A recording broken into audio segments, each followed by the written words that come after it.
realidad yo no entré entré a la Católica también y no entré pensando voy a estudiar ciencia política. Entré pensando me gustan más las letras que los números. No estoy tan segura que quiero, pero creo y me parece que lo que quiero es periodismo. Fue lo que pasó por mi cabeza porque me interesaba la actualidad, me interesaba la política, pero no tanto para yo hacer política, sino para analizar. Entonces, después de mirar las carreras que habían, dije, bueno, periodismo me suena, ¿no? Así que entré a la Católica porque sabía que en la Católica había 2 años de estudios generales y como yo no estaba muy segura de lo que quería, dije, bueno, esos 2 años me servirán para terminar de definir qué quiero. Entonces entré y lo bacán de los años, bueno, parece que le hacemos publicidad a la Católica, pero lo bacán de los... No es así. Sí, pero lo bacán de los estudios generales en la Católica es que de verdad miras de todo. Yo ahora los escuchaba hablar de psicología y de hecho mientras estuve en generales y llevé el curso de psicología, me acuerdo con Lerner, dije, pucha, de repente lo que quiero es psicología, ¿no? Y psicología social, pensé. Y se pasó por mi cabeza estudiar psicología, historia siempre me gustó y también decía, uy, si estudio historia, pero luego siempre la pregunta era, ¿y qué voy a hacer? ¿Me voy a dedicar a ser profesora? ¿Yo quiero ser profesora? Eran preguntas que se me venían. Y en ese interín hablé con un psicólogo que era amigo de mis papás y le dije, me preguntó la típica que te preguntan cuando tienes esa edad, tipo 17, 18, ¿y qué estás estudiando? ¿No? Y entonces yo le dije, bueno, he entrado para periodismo, pero no estoy 100% segura. Y me hizo la siguiente pregunta, ¿y qué vas a hacer para estar segura? Y yo le dije, no sé, o sea, cuando entre a la carrera me imagino que estaré segura. Y me dijo, bueno, cuando uno no está seguro de algo, lo mejor que puedes hacer es probar, ¿no? Entonces, yo en tu lugar, me dijo, trataría de buscar algún tipo de trabajo o de práctica que te ayude a darte cuenta si es lo que quieres. Entonces, les estoy hablando que yo estaba en segundo ciclo, o sea, yo había salido del colegio, o sea, tenía 17 años, ¿no? Entonces me metió en la cabeza eso, ¿no? Y dije, bueno, ¿dónde me gustaría trabajar si fuese periodista? Y dije, en el comercio, ¿no? Y me metí en esa época, o sea, yo tengo 31, así que más o menos calculen los años para atrás. Me metí a la página web del comercio y me metí a ver las prácticas. Y había como que una vacante de prácticas. Y mandé mi currículum, que en ese momento era bastante pobre, ¿no? Decía solamente el colegio, los idiomas que sabía y nada más, ¿no? La universidad. Y me acuerdo clarísimo que ya era verano, o sea, ya empezaban los primeros días de enero, y yo en esa época con mis papás, con mi mamá, me iba todo el verano a la playa, ¿no? Porque había estado acostumbrada a hacer eso cuando estaba en el colegio. Y estaba en la playa y en esa época que tú no tienes el celular con la internet tan como ahora, ¿no? Me llamaron y me dijeron que querían hacerme una prueba, una entrevista. Y recuerdo que mi mamá volteó y me miró y me dijo, pero ¿vas a querer irte a trabajar en el verano? O sea, eso es para más adelante, me dijo. Ahorita disfruta de todavía de que puedes no trabajar, ¿no? Y al final yo le dije, no, yo sí quiero probar, pues, ¿no? Entonces vine a Lima, fui a esta entrevista, me hicieron la prueba de redacción y luego me llamaron y me dijeron que podía entrar. Una práctica de verano, me pagaban, me acuerdo, algo así como 200 o 300 soles, o sea, imagínense.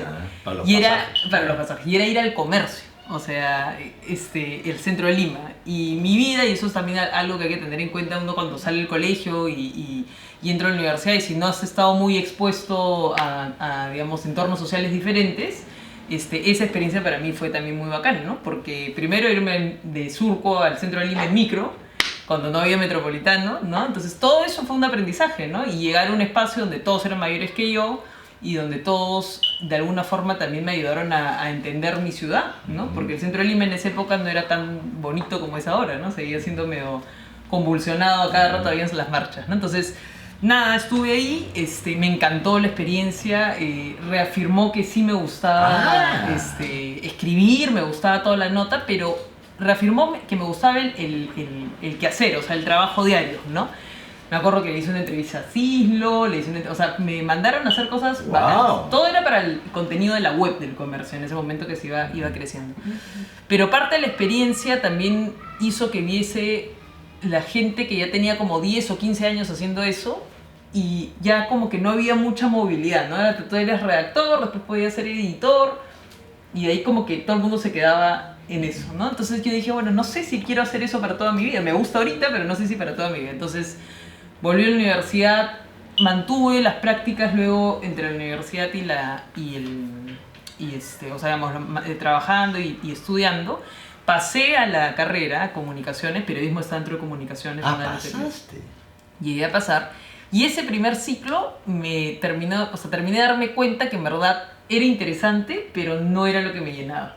Porque de alguna forma el periodismo y las comunicaciones en general no es mucha ciencia, es más, desde mi punto de vista, más práctica. Y siento que de alguna forma como que no hay tanto contenido, sino es como miras muchas cosas por encima, ¿no? Que está bien para el que quiera tener amplitud y no ir tan a detalle, ¿no? Y en ese interín, en la universidad, a mí me dieron un volante literal de que abrían la carrera de Ciencia Política dentro de la Facultad de Ciencias Sociales. Sociales tiene Sociología, Economía, Antropología, y abrían Ciencia Política. Y leí en el volante que una de las especialidades era Comunicación Política.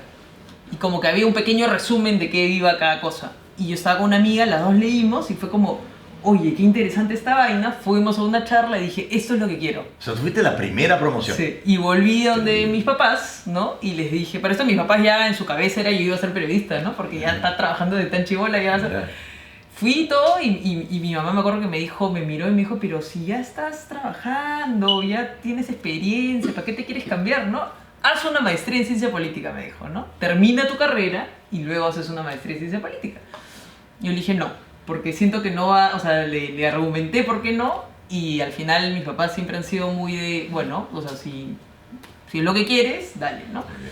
Hice el cambio y la verdad que la carrera, Ciencia Política, la ciencia política es el estudio del poder, y el poder en sociedad, ¿no es cierto? Entonces lo que estudias básicamente es cómo se organiza el Estado, estudias muchos temas de historia relacionados a la vida política del país, del Perú digamos, la ciencia política tiene una mirada muy de lo que le llamamos política comparada, que nunca miras solamente tu país, sino miras este país en comparación a la región o en comparación a más ámbitos. Entonces es muy interesante porque aprendes un montón. Si te gusta la historia, de hecho la carrera te va a llenar un poco de eso. Mete temas de economía, mete temas de derecho, pero desde un punto de vista más de derecho constitucional. Y también mete temas de comunicación, porque hoy al hacer política tiene mucho que ver con la comunicación. En realidad el problema en la política en el país es un problema de comunicación. Exacto, ¿no? Claro. Entonces, estudiando ciencia política aprendí un montón de cosas que yo creo que debería ser parte del aprendizaje de todos antes de salir del colegio. Cómo está organizado el Estado, a dónde van tus impuestos, información que deberías saber antes de votar, ¿no? Y a mí me da mucha pena porque a veces pienso cuánta gente que vota, ¿no? Y que va a la universidad, pero de repente va a una universidad que es un poquito más empresarial o qué sé yo, no tiene ni la más mínima idea de nociones básicas. El 80% ¿no? del Perú no tiene la menor idea de lo que pasa en el Estado. Antes había un curso de educación cívica o algo por el estilo. Eso se eliminó y hoy... No, pero perdóname, ese curso lo iba yo y no enseñaba nada de eso, ¿eh? Alguna vez mis papás me dijeron que sí, algo... ¿Sí? Bueno, no sé en qué época, pero en fin. El tema, yo misma pienso en la educación que recibí en mi colegio, que ha sido una buena educación, pero nunca me formó, o sea, me enseñaban más historia universal que de mi país. Y decía, oye, pero esta información tiene que estar, porque si no, ¿qué tipo de ciudadano formamos, no? Un ciudadano desinformado, ¿no? Y queremos al revés. Entonces, nada, la carrera a mí me encantó, pero de hecho creo que el quehacer me gustaba más el tema de comunicaciones y eso, y nunca dejé de practicar. En verdad también practiqué hice reportajes para Mundo Empresarial, que era un programa en Canal N, y seguí trabajando todo. Y lo que sí tenía esta carrera, por ser la primera carrera, es que les costó un poquito la colocación de los egresados en trabajos, ¿no? Entonces ya cada uno más o menos iba ubicando de acuerdo a sus contactos. Claro, porque ciencia política no es una carrera como muchas, que te dicen, bueno, con esto vas a trabajar, sino que tú la usas de muchas maneras. O sea, hay 4 especialidades en ciencia política. Uno es administración pública, o sea, el que quiere ser funcionario público, trabajar en el Estado. Otra es relaciones internacionales. Si tú quieres estudiar para ser diplomático, 100 veces más, digamos, conveniente que estudies ciencia política y que luego te metas a la Academia de Diplomacia que estudies Derecho.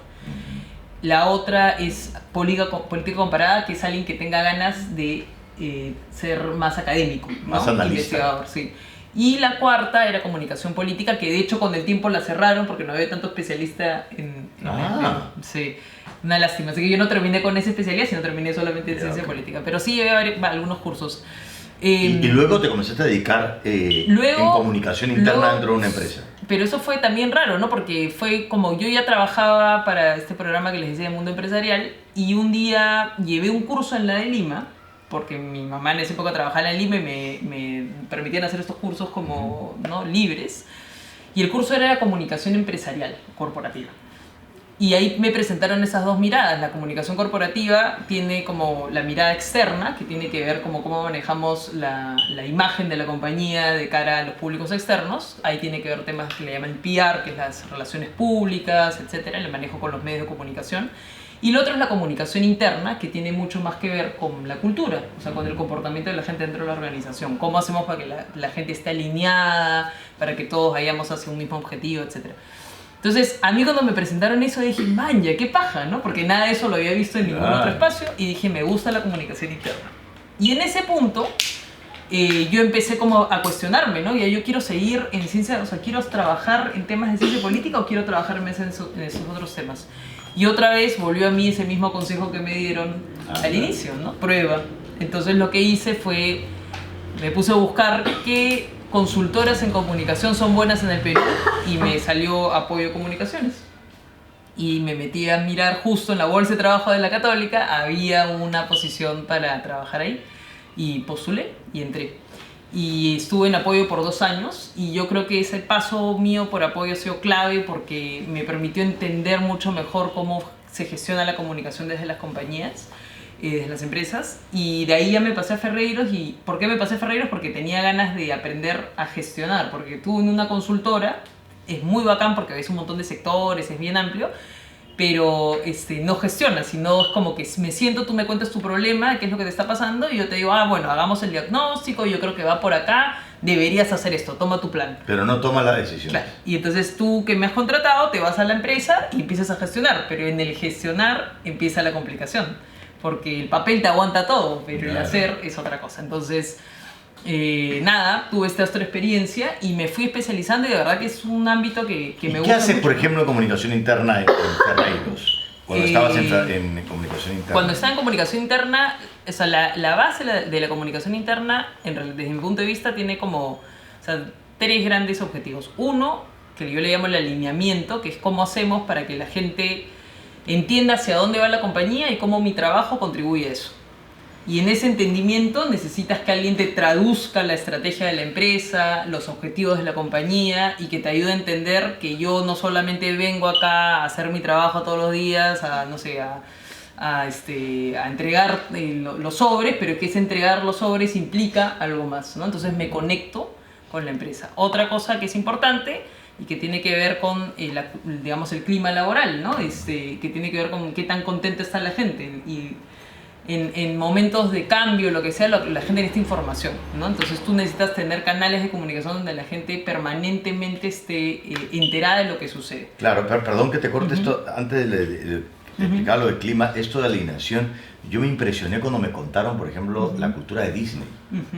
Y si han ido a Disney, es increíble porque todos los que trabajan en Disney tienen cara de Disney, no sé si se dan cuenta.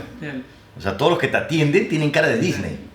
Y claro, ellos venden felicidad. ¿Y cómo hacían para que la señora que limpia y que todo Disney quiere que tú seas feliz y el pájaro cagó a Mickey y tú le tomas la foto con tu familia y sale Mickey con la oreja cagada, eres un poquito menos feliz? Entonces la señora que limpia tiene que decir, la gente tiene que estar feliz, la gente tiene que estar feliz. O sea, todos pensando en un... Y eso es... Por eso que Disney es un ejemplo en términos de comunicación interna, pero acá es lo que más falta. O sea, la comunicación dentro de las organizaciones para mí es un habilitador. O sea, porque tú quieres... O sea, la comunicación te ayuda a habilitar que estén alineados con los objetivos o con la cultura. O sea, la cultura no es otra cosa que decir yo quiero que mi gente se comporte de tal forma, quiero que mi gente se comporte de la manera más feliz, quiero que se comporte con una no cultura de seguridad. Por ejemplo, Disney también es muy conocido por la seguridad. Claro. O sea, digamos, todos están como que recontra entrenados en cómo tienen que actuar para que ese niño que entra a los parques, o sea, no le pase nada, ¿no? Y entonces o sea, ya saben no solamente las reglas, sino cómo tienen que actuar, cómo tienen que interactuar para que ese chico se sienta seguro y su papá y su mamá se sientan seguros con eso. Entonces, algunas otras organizaciones, por ejemplo, si tú piensas en Apple, Una cultura que promueve probablemente la innovación, la creatividad, y la gente que ves ahí que te dice, yo trabajo en Apple, vas a ver características comunes, ¿no? Todos tienen el pensamiento fuera de caja, todos son personas más flexibles en su forma de pensar, y así cada organización irá definiendo cómo quiere ser de cara a qué quiero lograr, ¿no?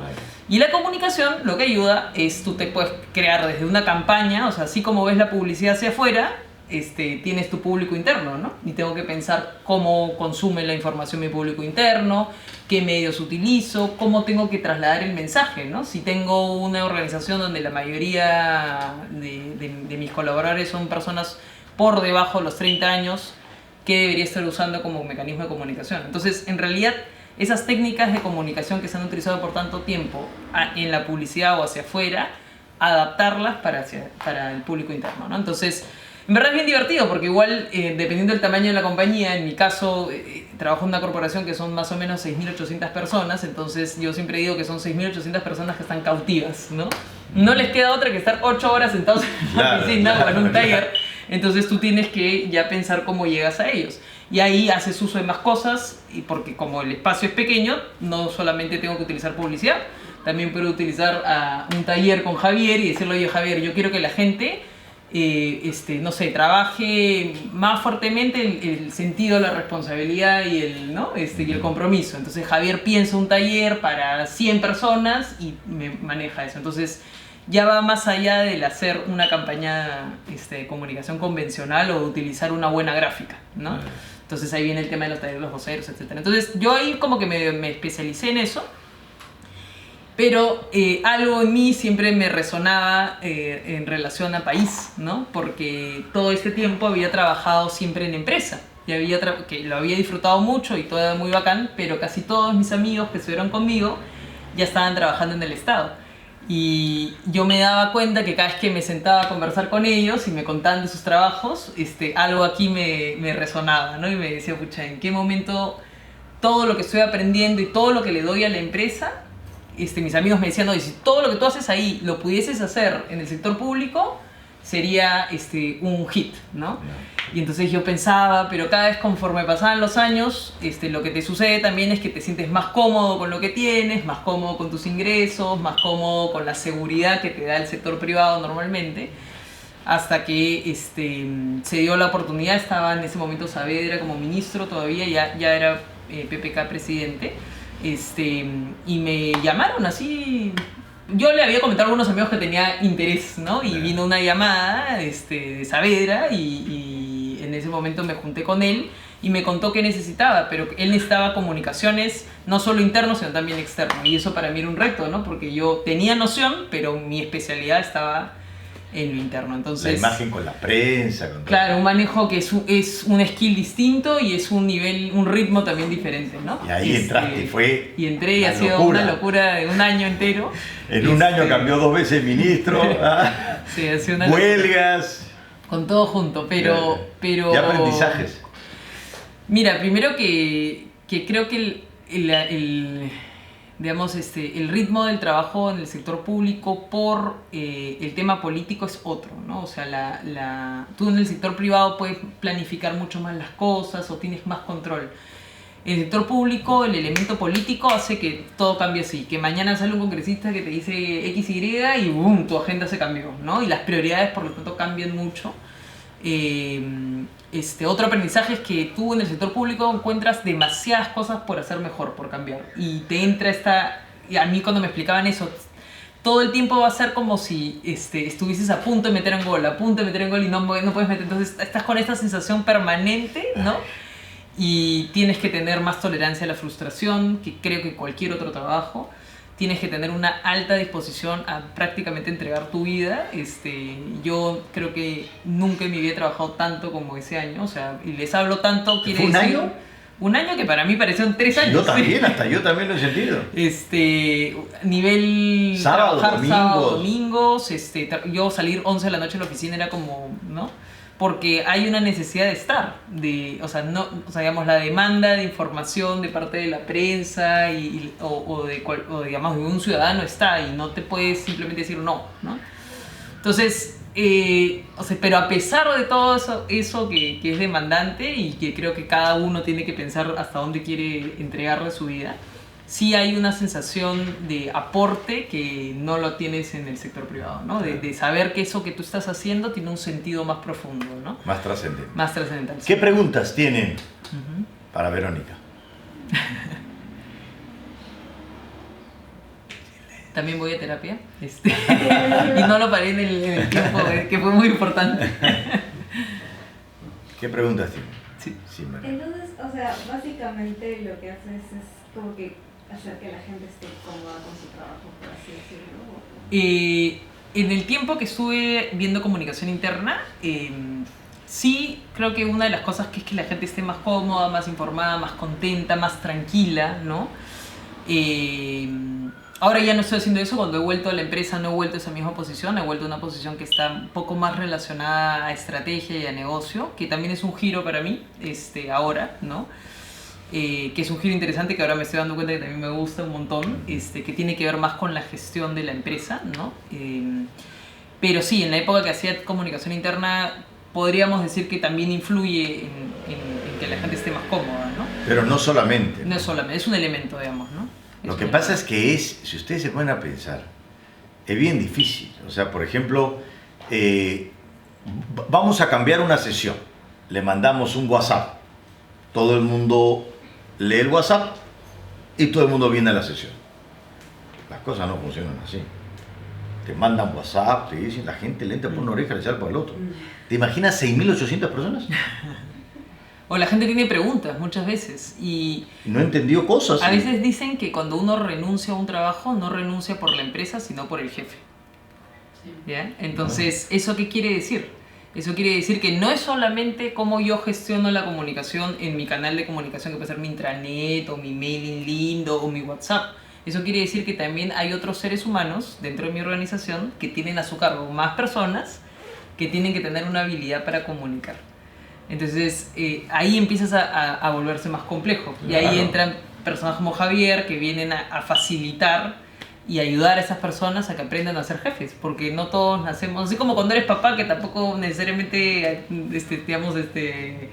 mágicamente nace tu hijo y sabes ser papá, tampoco a veces mágicamente no sabes liderar ni ser jefe, ¿no? Cuando ustedes vinieron al taller, el primer minuto del taller, ustedes me escanearon hasta el alma. Porque así somos los seres humanos. Y en ese minuto tú dijiste, pucha, ¿me da confianza o no me da confianza? Eso nos pasa todo el tiempo. ¿Te imaginas un gerente, un jefe o alguien que tiene a cargo personas y que en ese minuto te y no tienes, tan nervioso, que no sabes, te cerraron la puerta y ya, o sea, es bien difícil. Sí. No es tan fácil como... Bueno, comuniquemos algo, la gente te escucha. No, si no, pregúntale a tus papás si todo lo que dicen ustedes lo escuchan.